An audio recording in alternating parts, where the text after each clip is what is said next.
Thank you అధ్యక్ష గౌరవనీయులు పెద్దలు దివంగత ప్రధానమంత్రి మాన్యులు డాక్టర్ మన్మోహన్ సింగ్ గారికి నివాళులర్పించే ఈ సందర్భంగా ముందుగా ముఖ్యమంత్రి గారు ప్రవేశపెట్టిన సంతాప తీర్మానానికి పూర్తిగా మా పార్టీ తరపున మద్దతు తెలియజేస్తూ డాక్టర్ మన్మోహన్ సింగ్ గారికి భారతరత్న ఇవ్వాలి అని ఏదైతే వారు ప్రతిపాదన పెట్టారో దానికి కూడా సంపూర్ణంగా మా మద్దతు ప్రకటిస్తూ తప్పకుండా ఈ భారతరత్న అనే పురస్కారానికి గౌరవానికి వారు ఖచ్చితంగా అర్హులనే మాటను కూడా మా పార్టీ కూడా సమర్థిస్తూ వారి ప్రతిపాదనను పూర్తి స్థాయిలో ఏకీభావం తెలియజేస్తా ఉన్నాం అధ్యక్ష మన్మోహన్ సింగ్ గారి గొప్పతనాన్ని, మన్మోహన్ సింగ్ గారి యొక్క సామర్థ్యాన్ని, మన్మోహన్ సింగ్ గారి యొక్క తెలివితేటల్ని మొట్టమొదటగా గుర్తించింది కూడా మన తెలంగాణ బిడ్డ పివి నరసింహారావు గారు అనేది నిర్వివాదం అధ్యక్ష.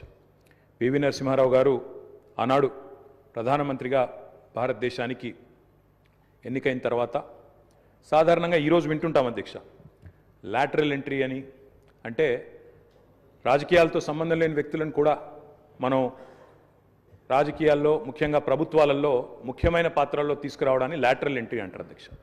కానీ ఈ లాటరల్ ఎంట్రీ అనే విధానాన్ని ఆనాడు పివి నరసింహారావు గారు తీసుకొచ్చి రాజకీయాలతో సంబంధం లేని ఒక ఆర్థికవేత్త, ఆర్బీఐ గవర్నర్గా పనిచేసిన ఒక మంచి తెలివైన ఒక ఆర్థికవేత్త మనకు అందుబాటులో ఉన్నారని చెప్పి గుర్తించి గౌరవించి వారిని ఆర్థిక మంత్రిగా ఆనాడు నియమించారు అధ్యక్ష.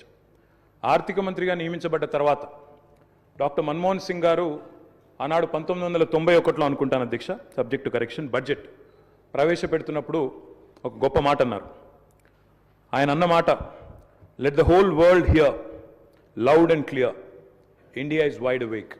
అంటే ప్రపంచం మొత్తం వినాల్సిన సమయం వచ్చింది, నా దేశం మేల్కొని ఉంది అనే మాట ఆనాడు ఒక ఆర్థికవేత్తగా ఆర్థిక సంస్కరణలు ప్రవేశపెట్టే సందర్భంలో డాక్టర్ మన్మోహన్ సింగ్ మాట్లాడిన మాట అధ్యక్ష.